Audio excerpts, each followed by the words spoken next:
زندہ باد پاکستان بائندہ باد۔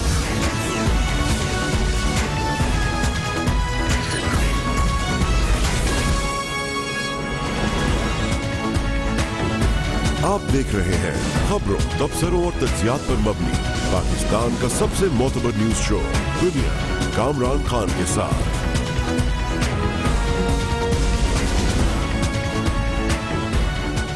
السلام علیکم، میں ہوں Kamran Khan. Chief of army staff general Raheel Sharif آج تاجکستان سے وطن واپسی پر اچانک کابل پہنچے۔ بتایا گیا ہے کہ انہوں نے وہاں افغانستان کے صدر اشرف غنی سے ملاقات کی اور دوسرے افغان حکام بھی اس موقع پر موجود تھے۔ 23 فروری کو کابل میں 4 ملکی گروپ کے اجلاس میں کہا گیا تھا کہ پاکستان مارچ کے پہلے ہفتوں میں افغان طالبان اور دیگر جنگی گروپس کے افغان حکومت کے درمیان اسلام آباد میں براہ راست مذاکرات کرائے گا۔ افغانستان کے موجودہ صورتحال کے حوالے سے ان مذاکرات کو پوری دنیا میں بہت زیادہ اہمیت دی جا رہی ہے، اور آج بتایا گیا ہے کہ جنرل راحیل شریف کا یہ اچانک دورہ کابل اسی حوالے سے تھا۔ آج ISPR کے مطابق جنرل راحیل شریف نے افغانستان میں اتحادی سپورٹ مشن کی تبدیلی کمان میں کی تقریب میں بھی شرکت کی ہے۔ اس کے علاوہ امریکی chairman joint chief of staff Joseph Dunford اور افغانستان میں نئے امریکی کمانڈر جنرل جان نکلسن سے بھی سیکیورٹی صورتحال پر تبادلہ خیال کیا۔ یہ موقع بہت اہم تھا کیونکہ امریکہ کے chairman joint chief of staff جو امریکی فوج کے سب سے اہم افسر ہے اور افغانستان میں امریکہ کے نئے فوجی کمانڈر سے جنرل راحیل شریف کی یہ اہم ملاقات تھی، اور اس حوالے سے یہ دورہ اس کی بھی اہمیت بہت زیادہ ہے۔ جنرل راحیل شریف کی افغان حکام اور امریکی فوجی حکام سے ملاقات میں ISPR کہتا ہے کہ وادی شوال سے افغانستان فرار ہونے والے دہشت گردوں کو روکنے پر بات چیت کی گئی۔ اس کے علاوہ پاکستان افغان سرحد پر دہشت گردوں پر نظر رکھنے کے معاملے پر غور کیا گیا اور اس کے میکانزم پر بات کی گئی ہے۔ افغان عمل کو جاری رکھنے اور اس کے مثبت نتائج پر اطمینان کا اظہار کیا گیا ہے۔ یہ بہت اہم بات ہے کیونکہ اس حوالے سے جو اس سے پہلے افغانستان کی شکایات تھی، اب لگتا یہ ہے کہ اس سلسلے میں کوئی بہتر پیش رفت ہوئی ہے۔ افغانستان میں امن کے لیے افغان قیادت کو تعاون کی یقین دہانی بھی کرائی chief of army staff general Raheel Sharif نے۔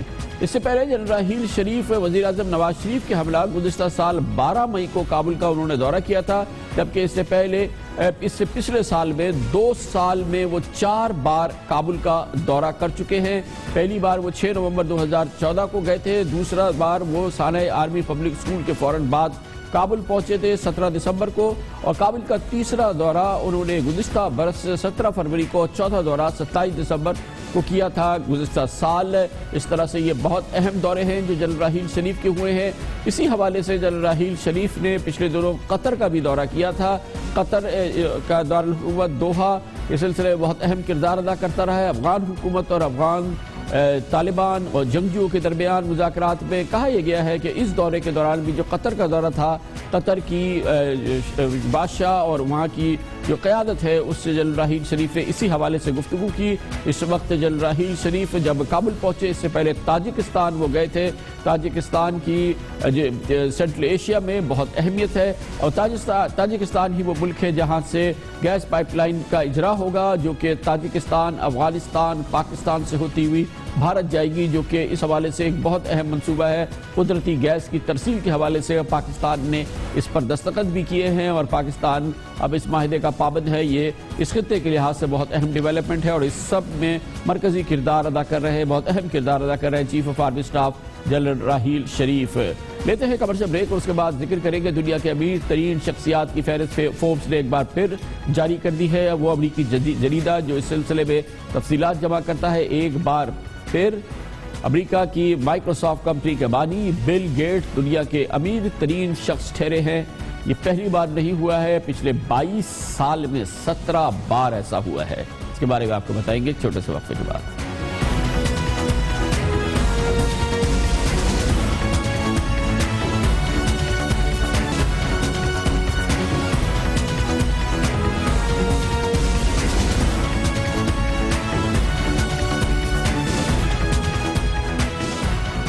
Welcome back. ہر سال امریکہ کا ممتاز مشہور بزنس میگزین فوربز دنیا بھر میں ڈالر کی مالیت میں ارب پتی افراد کی فہرست شائع کرتا ہے. یہ فہرست ان لوگوں پہ مشتمل ہوتی ہے جن کی مالیت اور تصدیق شدہ مالیت امریکی ڈالر میں $1 ارب سے زیادہ ہو.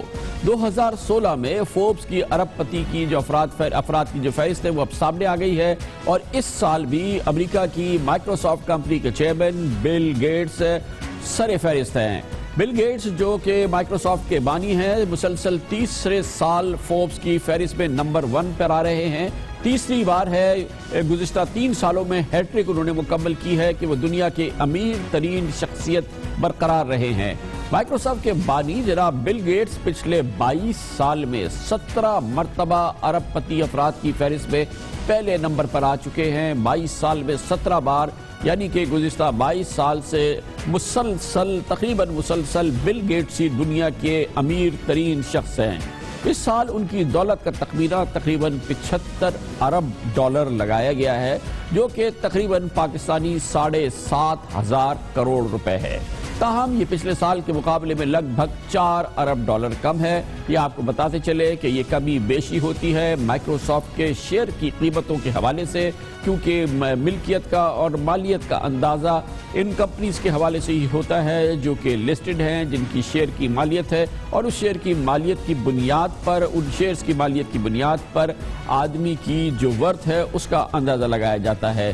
فوربس لسٹ میں اس سال دوسرے نمبر پر اسپین کے مشہور بزنس مین اور فیشن برانڈ زارا کے مالک امینیکو اورتیگا آئے ہیں, جو کہ زارا کے بانی ہیں. زارا فیشن ریٹیلر اس وقت دنیا کا سب سے بڑا فیشن سٹور ہے, جہاں پہ ملبوسات خواتین اور مرد کے, خاص طور پہ نوجوان لڑکیوں کے اور لڑکوں کے ملبوسات تیار ہوتے ہیں, اور اس میں پوری دنیا میں سب سے زیادہ زارا کا برانڈ بکتا ہے, اور اس کے مالک اس وقت دنیا کے امیر ترین شخص ہو گئے ہیں.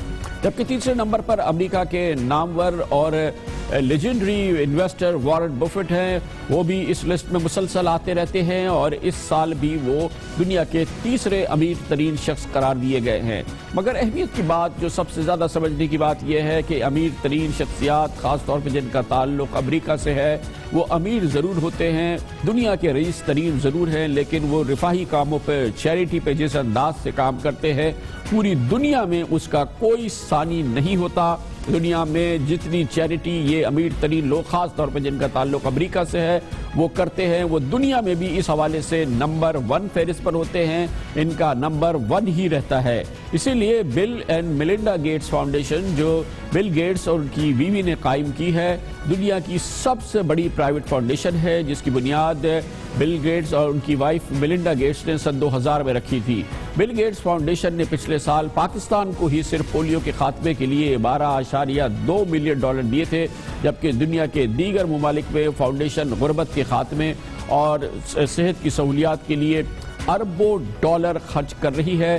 اور اس وقت اس فاؤنڈیشن کے پاس $45 ارب سے زائد موجود ہیں, $45 ارب موجود ہیں, اور اس کو مختلف حوالوں سے رفاہی کاموں میں, صحت کے کاموں میں, خاص طور پہ پوری دنیا سے پولیو کے خاتمے کے لیے یہ فاؤنڈیشن خرچ کر رہی ہے. یہ بھی آپ کو ہم بتا دیں کہ اس فاؤنڈیشن میں امریکہ کے ہی ایک اور ارب پتی, جو کہ اس وقت دنیا کے تیسرے نمبر کے ارب پتی ہیں, نامور انویسٹر وارن بفٹ بھی شامل ہیں, جنہوں نے کہ اپنی جانب سے کوئی $50 ارب بل اینڈ میلنڈا گیٹس فاؤنڈیشن کو عطیے میں دیے تھے, اور اب یہ ملا کے بھرپور پوری دنیا میں کام کر رہے ہیں, صحت کے لیے, ایجوکیشن کے لیے اور دوسرے اہم مقاصد کے لیے.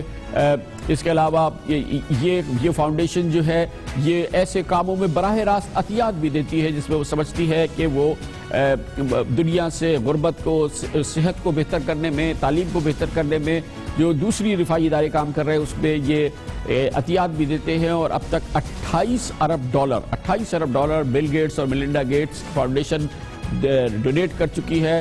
دنیا کے مختلف اداروں کو ڈونیشن میں $28 ارب اب تک بل اینڈ میلنڈا گیٹس فاؤنڈیشن دے چکی ہے. صرف امیر ہونا ہی کافی نہیں ہوتا, بلکہ اگر یہ دولت آپ کو ملی ہے تو یہ وہ شخصیات ہیں جو اس کا بھرپور استعمال کرتے ہیں غریبوں کے فائدے کے لیے اور ضرورت مندوں کی مدد کرنے کے لیے. کمرشل بریک اور اس کے بعد ذکر کریں گے کانٹے کا مقابلہ چل رہا ہے پاکستان کا بنگلہ دیش کے ساتھ، اور اگر بنگلہ دیش سے بھی پاکستان ہارا تو تقریباً باہر ہے ایشین کپ سے، اور پھر یہ پاکستان کے کرکٹ کے شائقین کے لیے کوئی اچھی نہیں بلکہ بہت ہی نیگیٹو ڈیولپمنٹ ہوگی۔ شاید خدا نخواستہ ایسا لگتا ہے کہ ہم اس کے قریب جا رہے ہیں، اس کا جائزہ لیں گے اس میچ کے قریب پہنچ کے چھوٹے سے وقفے کے بعد۔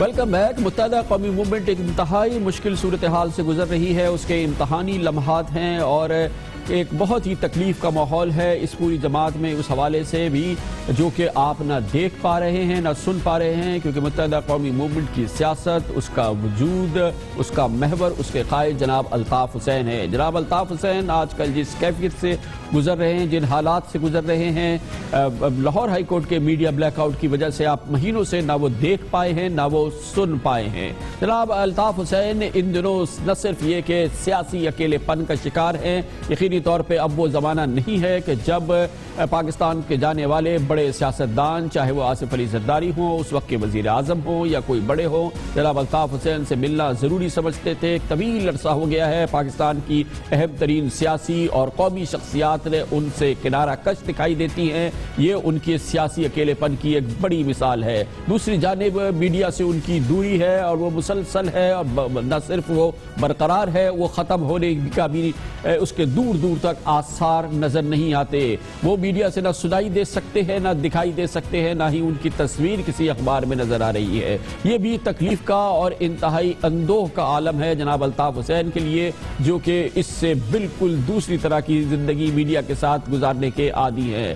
تیسری جانب ان کی اپنی ذاتی ایشوز ہیں، جن میں سب سے اہم ایشو ان کی ظاہر ہے کہ ازدواجی تنہائی ہے، اور وہی ازدواجی تنہائی ہے جس کی وجہ سے ان میں اس وقت نہ صرف یہ کہ تنہائی ہے بلکہ دوسری بیماریاں جو کہ عارضے جو کہ ان کے ساتھ کافی عرصے سے منسلک ہیں، وہ اب کمپلیکیٹڈ ہوتے جا رہے ہیں۔ الطاف حسین کئی امراض سے لاحق ہیں، کافی عرصے سے ان کا چلنا پھرنا بہت مشکل ہے، وہ بآسانی چل پھر نہیں سکتے ہیں، ان کی موومنٹ ریسٹرکٹڈ ہے، اور اکثر وقت وہ مجبور ہوتے ہیں کہ الیکٹرانک ویل چیئرز استعمال کریں، یعنی الیکٹرانک ویل چیئر ان کو گھر کے اندر بھی استعمال کرنی پڑتی ہے۔ اکثر موقعوں پر ان کی جو اس وقت صحت کی صورتحال ہے اس میں بآسانی ایون باتھ روم بھی جانا جو ہے وہ مشکل ہے، اور یقینی طور پہ یہ جو عارضے ان کو لاحق ہیں اور دوسرے جو نفسیاتی دباؤ ان پر ہے، جو اس وقت دباؤ کی کیفیت ہے خود ان پر اور ان کے حوالے سے ان کی جماعت پر، یقینی طور پہ اس کے اثرات جو ہے جناب الطاف حسین پر آیا ہے، جن کو کہ ضرورت ہوتی ہے ان عارضوں کی وجہ سے کہ وہ مٹھی بھر دوائیں کھائیں، انہیں بہت دوائیں کھانی پڑتی ہے۔ اور اس کے علاوہ ایک اور بڑا مسئلہ ہے کہ ڈاکٹرز کے بار بار مشورے کے باوجود ان کے قریبی رہنما کہتے ہیں کہ ان کے عارضوں کی جو بنیادی وجہ ہے ان سے پرہیز کرنا، ڈاکٹر ان کو کہتے ہیں، جو پرہیز جناب الطاف حسین کو بتایا جاتا ہے وہ اس سے گریزاں نظر آتے ہیں۔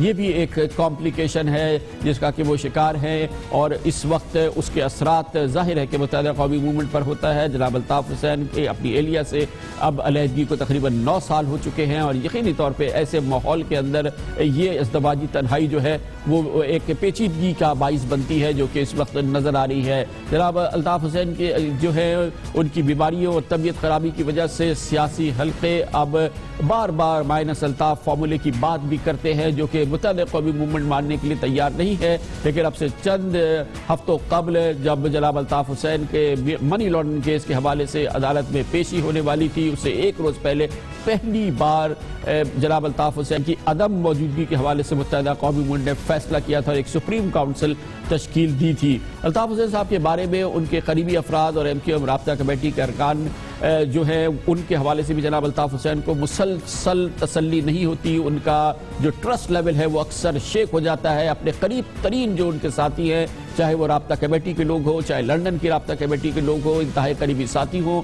اس حوالے سے جناب الطاف حسین کا اپنے نائبین پر اعتماد اٹھتا رہتا ہے اور واپس آتا رہتا ہے، اور یہی ہوتا رہتا ہے۔ 2016 کے پہلے دن یعنی 1 جنوری کو جناب الطاف حسین نے رابطہ کمیٹی لندن کے اراکین جناب ندیم نصرت، مصطفیٰ عزیز آبادی، قاسم علی رضا، واسع جلیل، مسعد ملک وغیرہ سب کو معطل کر دیا اور 5 گھنٹے 50 منٹ بعد بہرحال ان کو بحال کیا۔ مگر یہ ایک معاملہ ہوتا تو گزر جاتا، متحدہ قومی موومنٹ کے اعلیٰ ترین لوگوں کو رکھنا، نکال دینا، رابطہ کمیٹی کو رکھنا، نکال دینا، حتیٰ کہ متحدہ قومی موومنٹ کو تحلیل کر دینا، ختم کرنا بھی یہ غیر معمولی عمل نہیں ہے جناب الطاف حسین کے دوران، اور یہ کئی بار متعدد بار ہو رہا ہے پچھلے کئی سالوں میں۔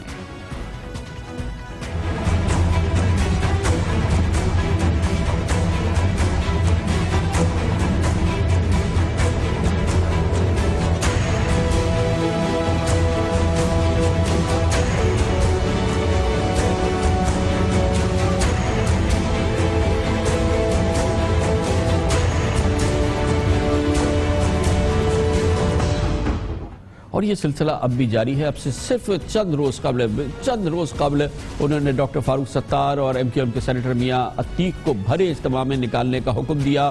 انہوں نے کہا کہ دونوں شخصیات کو فوری طور پہ ایم کیو ایم سے نکال دیا جائے، لیکن بہرحال یہ فیصلہ پھر نہیں ہوا، وہ برقرار نہیں رہا فیصلہ۔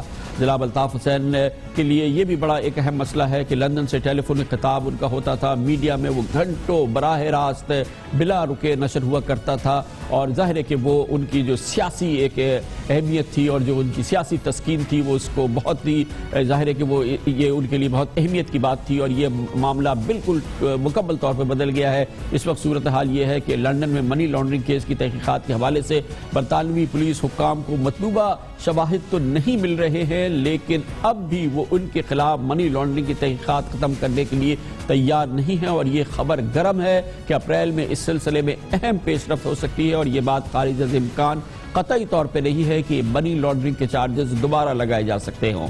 پاکستان میں ان کے خلاف اپنے قریبی ساتھی ڈاکٹر عمران فاروق کے قتل میں براہ راست ملوث ہونے پر ایف آئی آر درج ہو چکی ہے اور بھرپور تحقیقات ہو رہی ہے۔ سب سے اہم اور سنگین بات یہ ہے کہ پاکستان کی سیکیورٹی ایجنسیز کے پاس ناقابل تردید ثبوت، مبینہ طور پر ناقابل تردید ثبوت موجود ہیں، جن سے یہ بات ثابت ہو رہی ہے کہ لندن میں موجود ایم کیو ایم کی چوٹی کی قیادت کے بھارتی خفیہ ایجنسی را سے مضبوط تعلقات تھے، اور یہ ایجنسیز اب کہتی ہیں کہ آج بھی برقرار ہیں۔ یہ الزام متحدہ قومی موومنٹ اس کی تردید کرتی رہی ہے کہ اس کے بھارتی خفیہ ایجنسی را سے براہ راست تعلقات ہیں، مگر اب اس سلسلے میں اسی تاثر کو رد کرنے کے لیے رسمی اور غیر رسمی طریقے سے سرکاری حکام میڈیا کے ساتھ شواہد شیئر بھی کر رہے ہیں، اور حالیہ دنوں میں یہ بتایا گیا ہے کہ کس طرح سے، کس انداز سے، کتنے قریبی تعلقات متحدہ قومی موومنٹ کے رہنماؤں کے لندن میں جو ہے وہ را کے ساتھ رہے ہیں، اور اس سلسلے میں اب متحدہ قومی موومنٹ کے قریب لوگ جو اس کے قریب رہے ہیں وہ میڈیا میں آ رہے ہیں، اور اس حوالے سے جو ان کے پاس بات ہے وہ اس کو شیئر کر رہے ہیں۔ ایم کیو ایم بہرحال اس کی تردید کرتی ہے۔ غداری کے الزامات کی ملک بھر میں 100 سے زائد ایف آئی آر درج ہیں، اور کئی عدالتیں جناب الطاف حسین کو اشتہاری ملزم قرار دے چکی ہیں۔ گلگت بلتستان کی عدالت اشتعال انگیز تقریر پر جناب الطاف حسین کو 81 سال سزا اور 24 لاکھ روپے جرمانہ ادا کی سزا دے چکی ہے۔ فوج اور ریاست مخالف بیانات پر گزشتہ سال 7 ستمبر سے لاہور ہائی کورٹ کے حکم پر جناب الطاف حسین کا مکمل میڈیا بلیک آؤٹ ہے۔ یہ بہت مشکل مرحلہ ہے۔ زبان و بیان پر مکمل گرفتار ہونے کی وجہ سے اکثر و بیشتر اب بھی وہ اپنے محافظوں سے دل آزاری پر معذرت اور معافی مانگتے رہے ہیں۔ میری کسی تقریر سے کسی عسکری ادارے یا اس کے سربراہ یا کسی افسر کی دل آزاری ہوئی ہے تو میں اس پر معذرت خواہ ہوں۔ یہ قائد تحریک الطاف بھائی کے کوٹ ان کوٹ یہ قائد تحریک الطاف بھائی کے الفاظ ہیں۔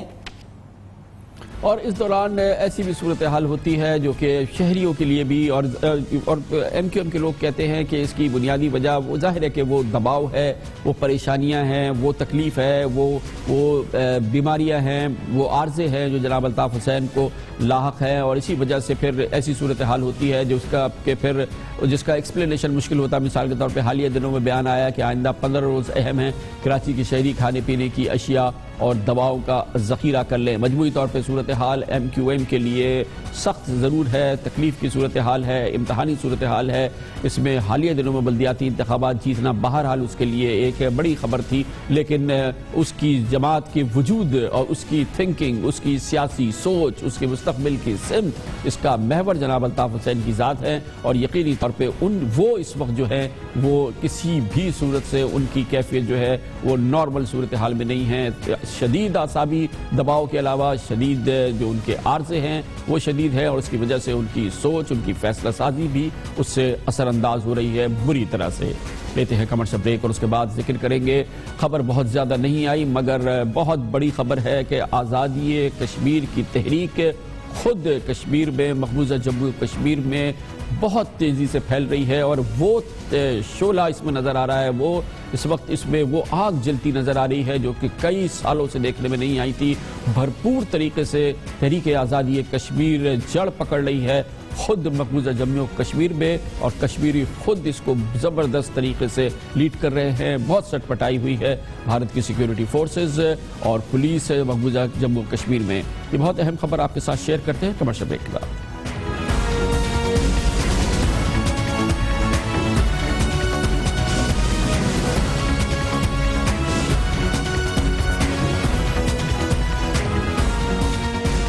بھارتی میڈیا، ذرائع ابلاغ اور سیکیورٹی فورسز کی سورسز بھارت میں اس بات کو تسلیم کر رہی ہیں کہ بھارت کے زیر تسلط کشمیر میں آزادی کی تحریک ایک تازہ دم تحریک کی صورت میں سامنے آئی ہے، اور مقامی حریت پسند کشمیری رہنما اب عوامی ہیرو بنتے جا رہے ہیں۔ یہ نئے عوامی ہیرو آزادی کشمیر کے سامنے آئے ہیں، جبکہ خود بھارتی حکومت یہ بات تسلیم کر رہی ہے کہ تحریک آزادی کشمیر میں مقامی کشمیریوں نے ایک نئی جان ڈال دی ہے۔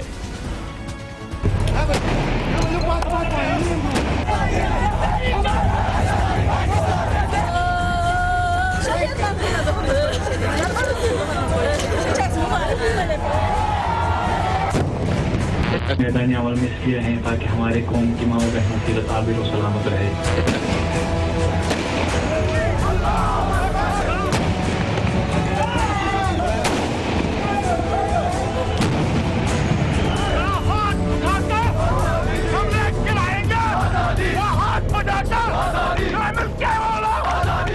مقبوضہ کشمیر میں تحریک آزادی میں گزشتہ 25 سال کے دوران بھارتی پولیس نے پہلی بار ایک تحریری اعلامیہ جاری کیا ہے، غیر معمولی اعلامیہ، جس میں کہا گیا ہے کہ کشمیری عوام مسلح جنگجوؤں اور فوج کے درمیان مقابلوں سے دور رہیں۔ بزرگ افراد نوجوانوں کو مقابلوں اور حریت پسندوں سے دور رہنے کا کہیں۔ مسلح جنگجوؤں کے ساتھ مقابلوں کے دوران عوام گھروں سے نہ نکلیں۔ خیال کیا جا رہا ہے کہ بھارتی پولیس نے یہ اعلامیہ کشمیری عوام میں مقامی حریت پسندوں کی تیزی سے بڑھتی ہوئی مقبولیت کی وجہ سے جاری کیا۔ مقبوضہ کشمیر میں اب حریت پسندوں کی تحریک ایک بار پھر اسی طریقے سے پھیل رہی ہے۔ بھارتی میڈیا کہتا ہے اور بین الاقوامی میڈیا کہہ رہا ہے جیسا کہ 1990 کی دہائی میں آزادی کے جنگ لڑنے والے گروپوں کو حاصل ہوئی تھی عوامی مقبولیت میں اب نئی تیزی آئی ہے۔ 2013 میں بھارت میں افضل گرو کی پھانسی کے بعد کشمیری عوام میں شدید مایوسی اور نا امیدی نے جنم لیا ہے، اور کشمیری نوجوان بھارت سے آزادی کے لیے اٹھ کھڑے ہوئے ہیں۔ بھارت کے سرکاری اعداد و شمار کے مطابق 2014 میں حریت پسند گروپس نے کشمیر کے عام شہریوں میں شمولیت اختیار کی، اور اس میں 100% اب اضافہ ہوا ہے۔ پچھلے سال 150% سے زائد کشمیریوں نے تحریک آزادی میں عملی طور پر شمولیت اختیار کی ہے۔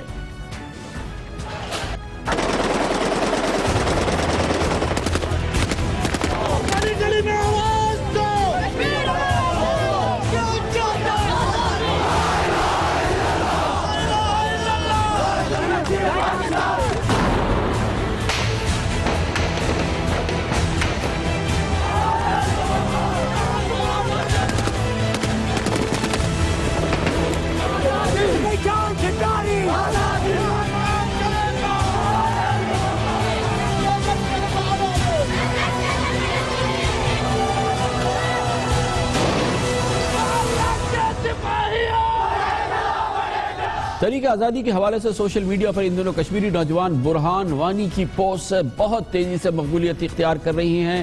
برہان وانی کے ویڈیو پیغامات کے ذریعے کشمیری نوجوانوں کو بھارت کے خلاف ہتھیار اٹھانے کے لیے بار بار کہا جا رہا ہے۔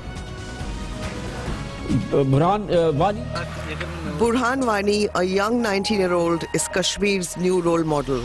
ہمیں آئندہ بھی آپ کے سپورٹ کی ضرورت ہے۔ کشمیر کو یہ پیغام دینا چاہتے ہیں، خاص کر نوجوانوں کو ہمیں پیغام دینا چاہتے ہیں کہ وہ ہمارے ساتھ آ کر جوائن کریں۔ He's neither a cricketer nor a business tycoon. He's an ordinary boy from a nondescript village. This man at the center is today's new hero, and he's scripting a disturbing new reality. بھارتی فوج کی firing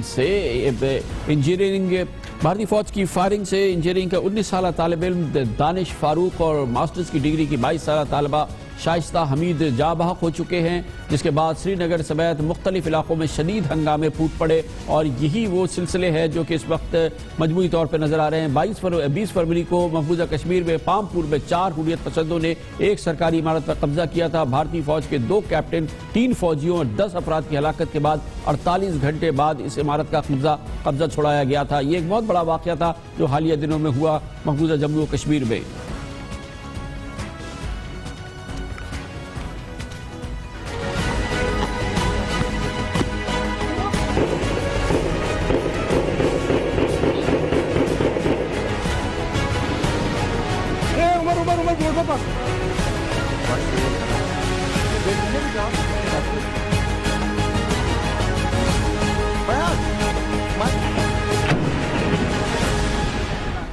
بہت اہم جو پیش رفت ہوئی ہے، جس سے لگ رہا ہے کہ کشمیر میں آزادی کی تحریک اور اس سے جڑے ہوئے لوگوں کی مقبولیت زمین سے آسمان کی طرف تیزی سے بڑھ رہی ہے۔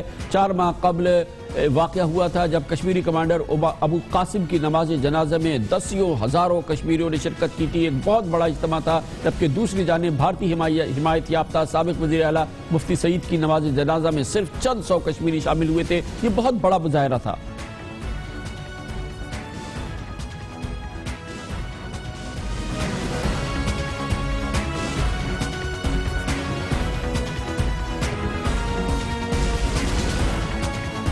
یہ ابو قاسم شہید کے جنازے سے آپ نے اندازہ لگا لیا ہوگا کہ جو ہم آپ سے بات کر رہے ہیں وہ کتنی اس میں ٹھوس حقیقت موجود ہے۔ اس کی مزید حقیقت جانتے ہیں، اس کے لیے جائیں گے ہم سری نگر، جہاں پر موجود ہیں ممتاز صحافی شجاعت بخاری جو کہ ایڈیٹر ہیں رائزنگ کشمیر کے۔ بہت بہت شکریہ شجاعت بخاری صاحب، آپ نے تفصیلی مضامین لکھے ہیں، حالیہ دنوں میں بھی لکھے ہیں، جس میں آپ نے کہا ہے کہ اب آزادی کشمیر کی جو تحریک ہے اس وقت وہ ایسے لیول پہ پہنچی ہے جو حالیہ سالوں میں دیکھنے میں نہیں آئی ہے، جیسے کہ 1990 کی دہائی میں یہ تحریک تھی۔